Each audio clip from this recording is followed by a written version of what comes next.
आज आहे जागतिक वडापाव दिन। गरमागरम तेलातून काढलेला कुरकुरीत, थोडा लुसलुशीत आणि चविष्ट असलेला वडा जेव्हा पावत जातो आणि त्यावर हलकीशी लसणाची चटणी, तसंच तिखट चटणी आणि मिरची बरोबर हा वडापाव जेव्हा तोंडात जातो तेव्हा अर्थातच त्याची चव दिवसभर जिभेवर रेंगाळल्याशिवाय राहत नाही। हे वडापावचं वर्णन फक्त ऐकूनच तुमच्या जिभेला पाणी सुटलं असेल।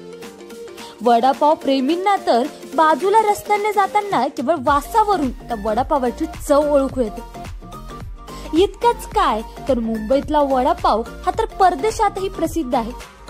मुंबईकरांचं आणि वडापावचं नातं हे अगदी वेगळंच। आनंदाच्या क्षणी असो व दुःखाच्या क्षणी पोटाची भूक भागवण्याचा उत्तम आधार म्हणजे वडापाव।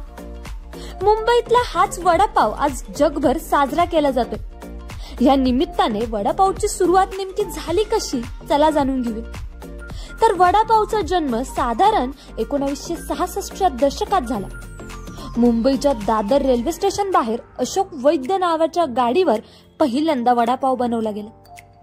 त्याच दरम्यान दादर मधील सुधाकर महात्रे यांनी वडापावची सुरुवात केली।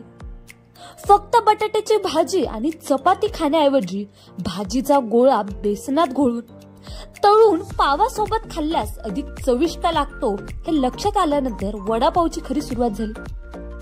त्यानंतर मुंबईची खरी ओळख असलेल्या वडापावची परंपरा सुरू झाली आणि हा खाद्य संस्कृतीचा एक भाग बनला। कमी किमतीत पोट भरणारा आणि मनसोक्त आनंद देणारा हा वडापाव अल्पावधीतच लोकप्रिय बनला। मुंबईत